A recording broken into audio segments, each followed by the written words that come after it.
Yeah, welcome back into our community, ladies and gentlemen. This is a community of the guys that have said that you are not stopping yet. And there is something that we are building that is so great that even the world is not yet ready to receive it. And it is all about learning. And I also say that the moment you stop learning, that is when you start falling behind. There's just something that we talked about. Maybe in your own community, there is something that you want to start, even in your own mind. There is something that you are looking into to start.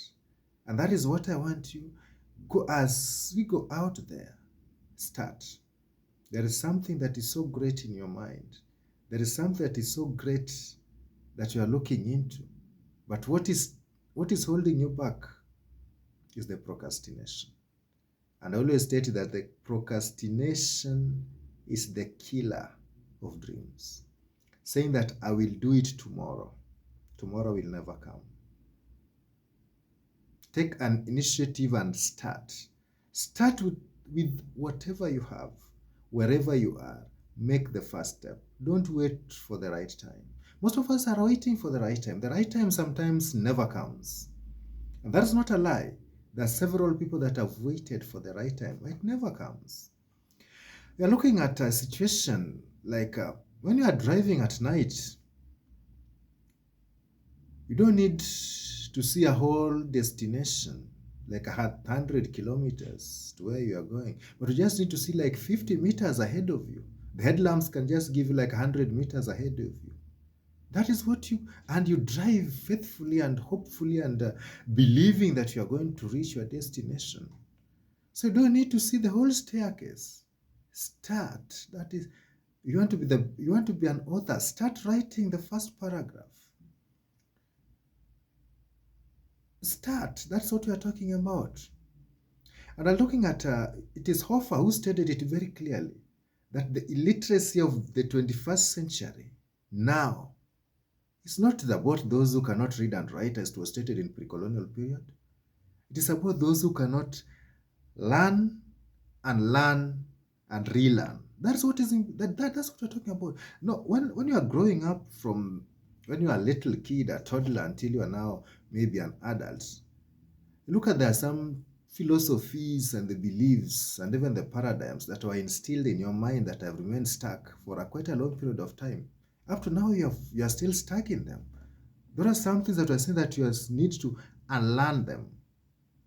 Then now you relearn new strategies, new skills, new knowledge, a new belief system that now can really change how you look at things. Because say that when you start looking at things differently, everything change.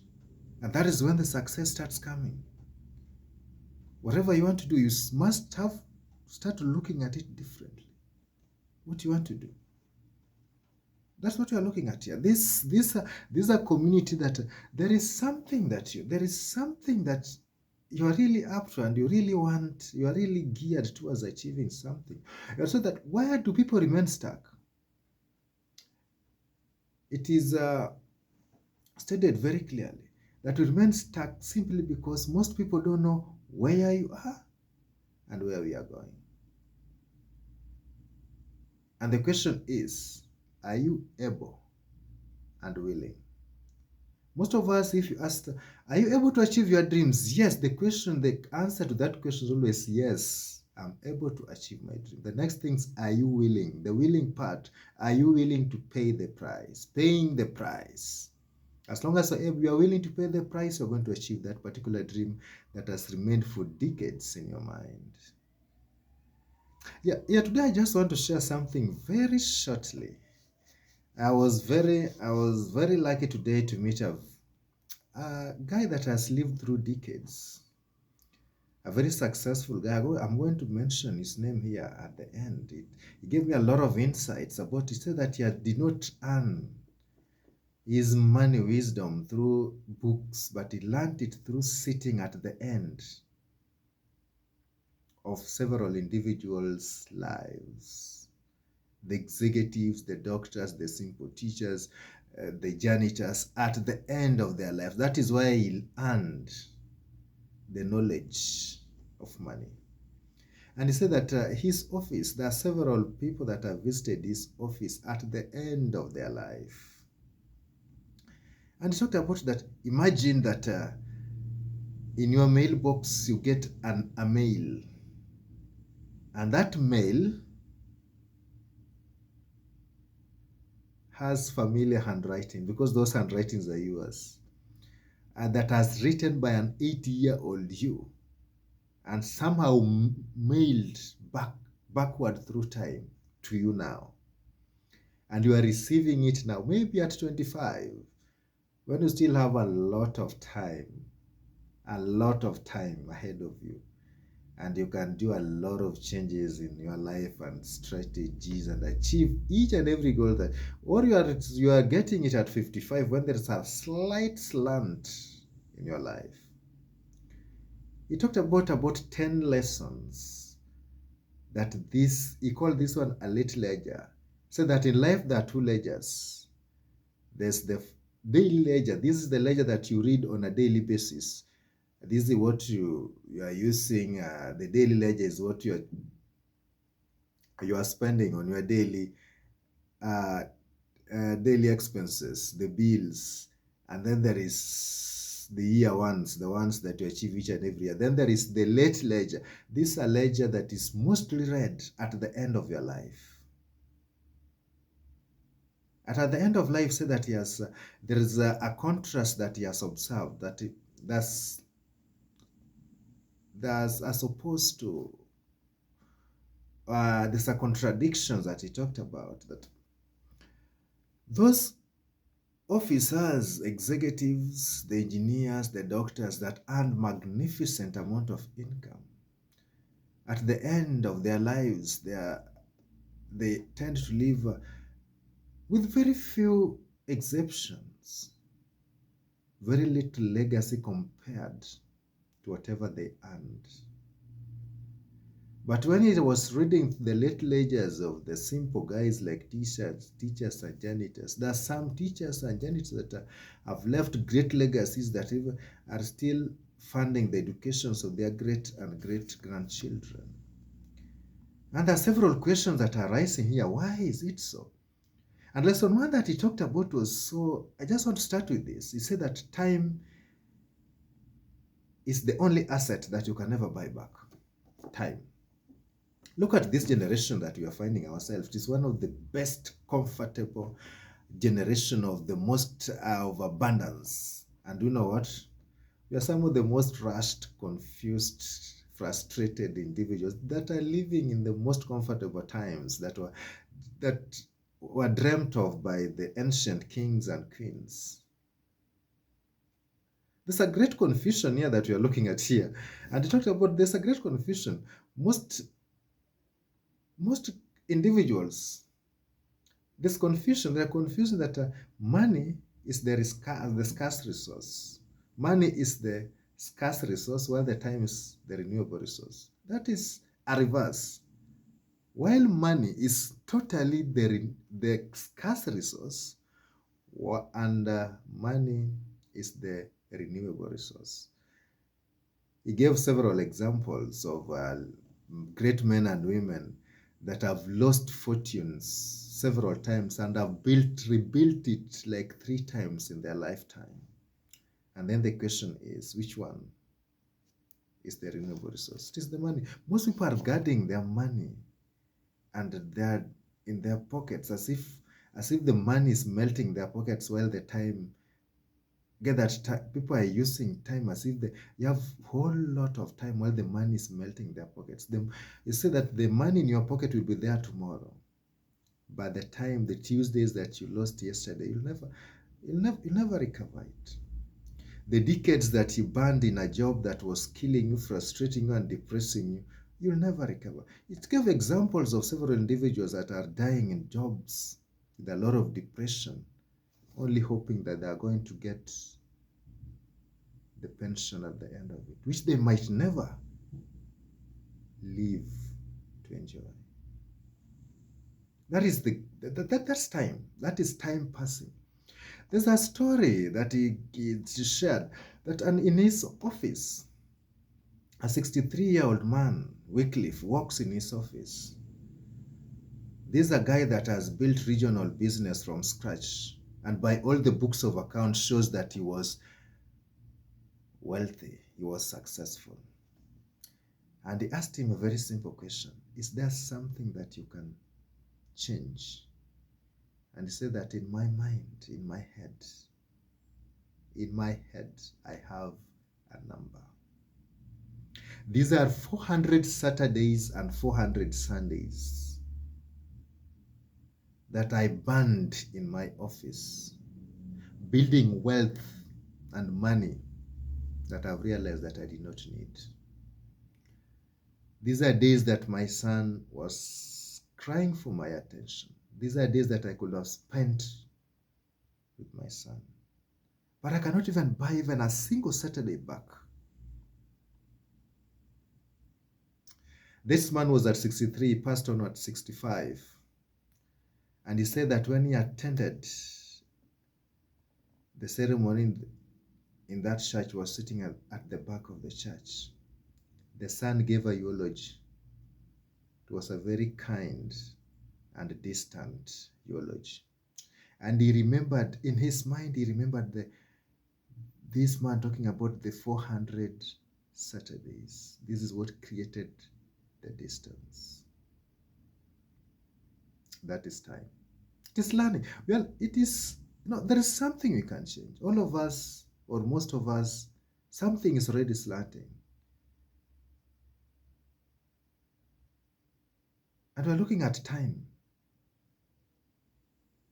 Time, once, it's like, once you're born, is like the time it is, you have a block of ice, and this block of ice, there's no freezer that can freeze it back. It keeps on melting. That is time. It keeps on melting. Get that some people, get a guy that drives through towns, spending a whole hour to save just $4.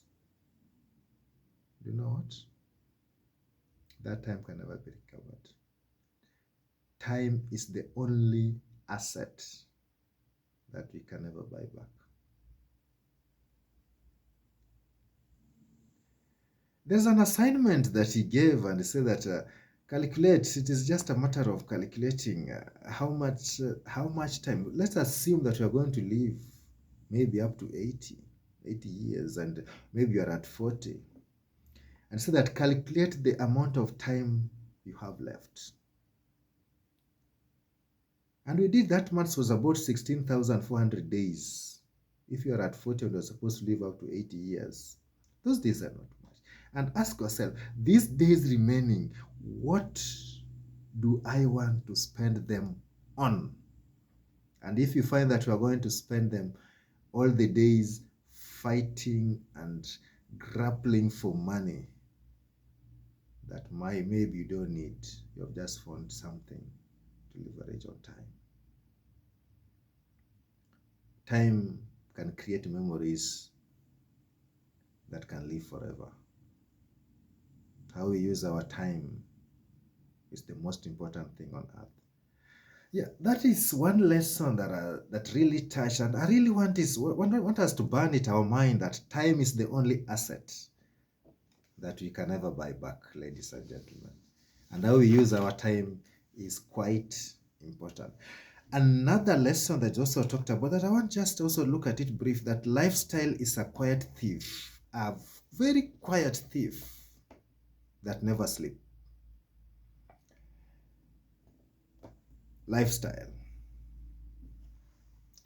Most people, and maybe the life's already slanting for most people simply because of the lifestyle that we choose to live. Lifestyle is a quiet thief that never sleeps. And say that contradiction, this one talked about that most men that has gone to his office at the end of their lives, he has found that the people that earned the most, the doctors, the executives, the engineers, at the end of their life, the legacy that they're leaving behind, or the fortune they left behind, was quite meager compared to the magnificent salaries that they earned. As compared to very simple teachers, some very simple teachers like that are earned very meager salaries, or even janitor that earned very small salaries. But at the end of life, they left very huge fortunes and legacy that even are serving generations for several decades. Then the question was, why? And here there's just a lesson that I want us to learn. The thing here that creates wealth is the gap between what you earn and what you spend. That gap is what creates wealth. Like a janitor that earns $40,000 per year and spends $30,000 per year, have $10,000 left. That if this money is saved and invested for even 40 years, for their own lifetime, every year, 10,000, this money grows to becomes a fortune and can be a great legacy left behind.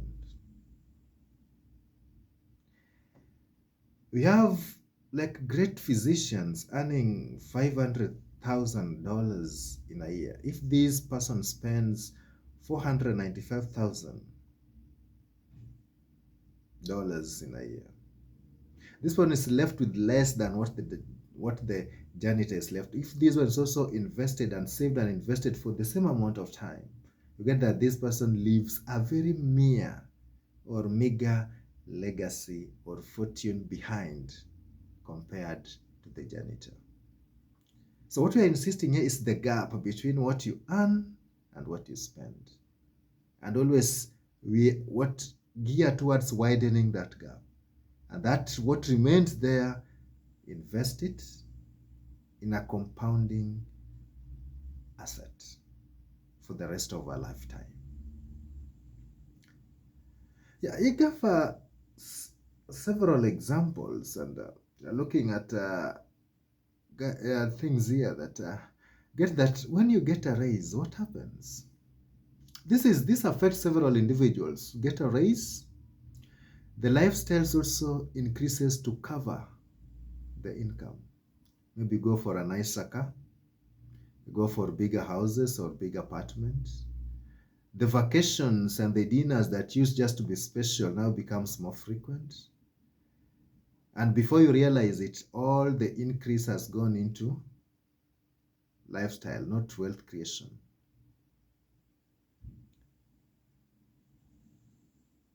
The the wealth creation is never achieved. And you know what?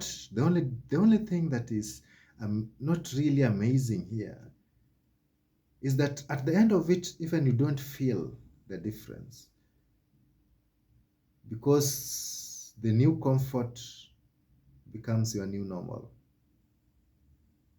You'll be craving for more. You'll always be craving for more.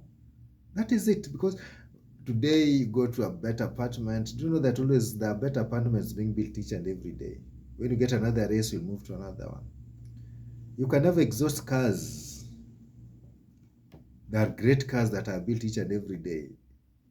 And when you buy another, you'll get vacations. There are very great vacations that are upcoming. So, ladies and gentlemen, what I want us really to take home here is that gap. And let's work towards that, widening that gap. And there's an assignment that he gave, and I also passed these assignments to you, that go down and sit and calculate the amount of money that you have spent for the last 12 months. Then go and calculate the same amount of money that you spent 5 years ago. Then get the difference. How much is the difference?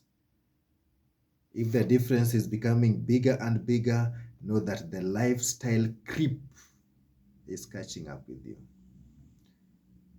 And that will lead to no wealth creation, and there will be no legacy that you are going to leave behind for your generations to come.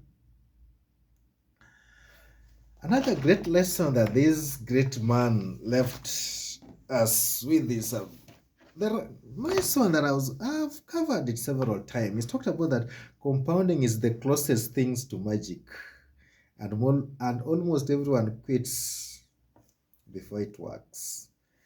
Compounding is the greatest, or is the closest thing to magic, and almost everyone quits before it works. And this is the compounding effect, which the Einstein stated it very clearly that this is the eighth wonders of the world. It is not say that it's the eighth wonder of the world because it only gives a lot of money. No, it is simply because it is magic, because it really gives huge income after a very long period of time. At the end, after 20, 30, 40 years of patience, that is when it really pays.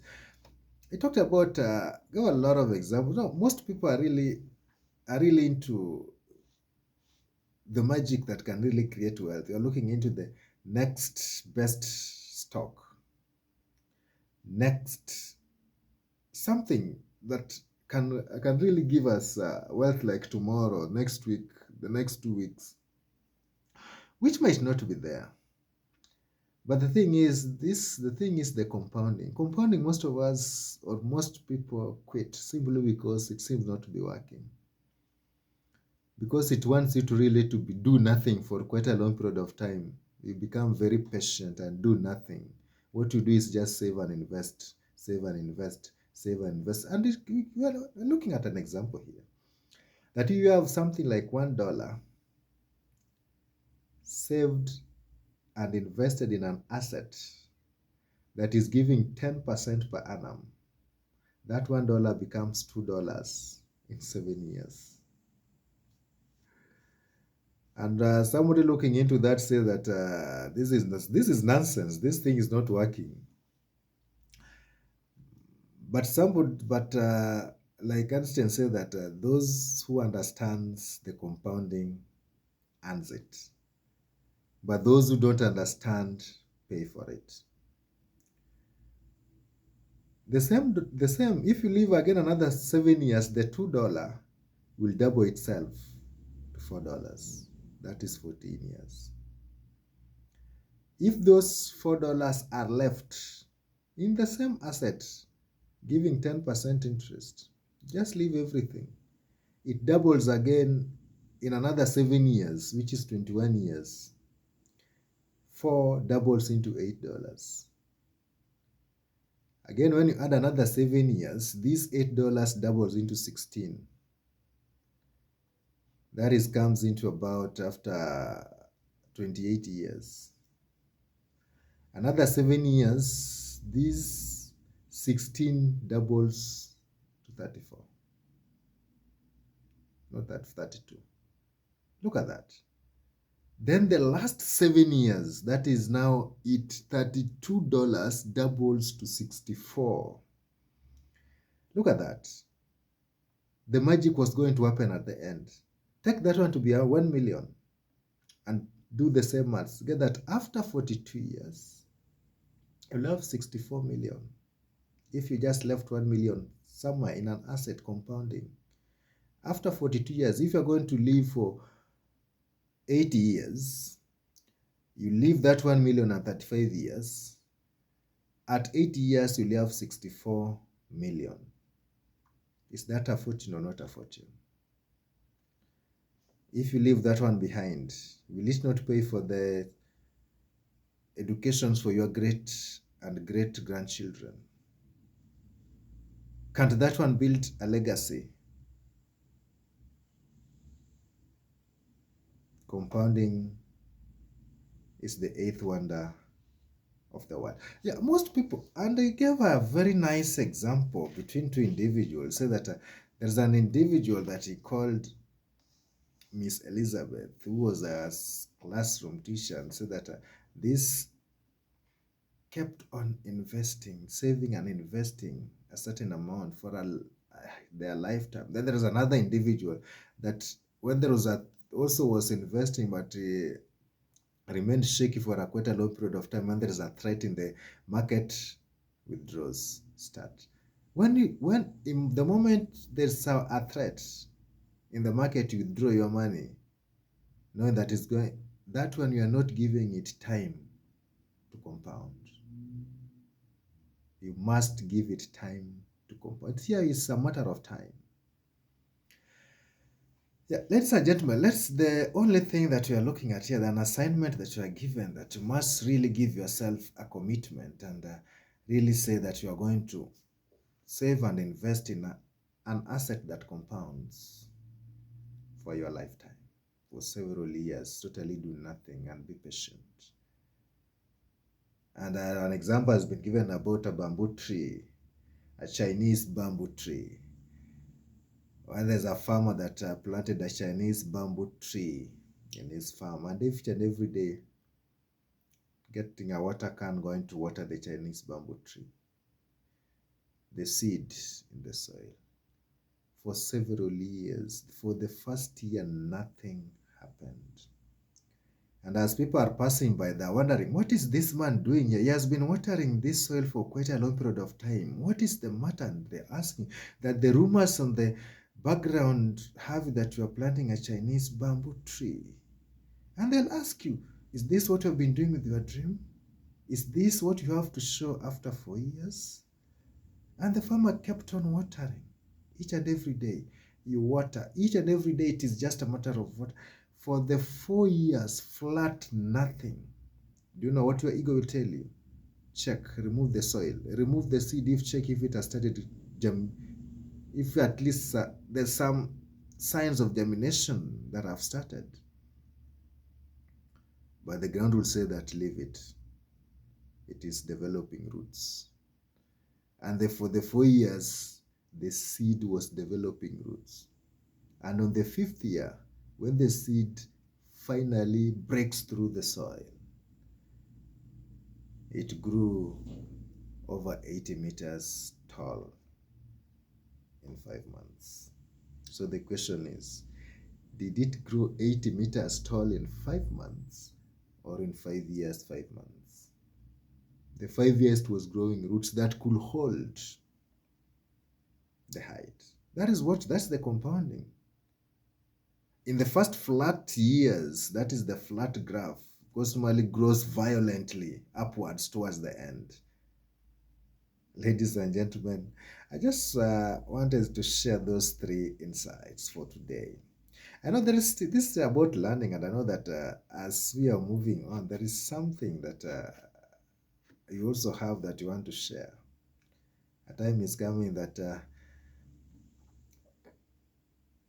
we'll stand in another point on a platform, and they'll be wondering, how did this man, very simple lady, how did he make it here?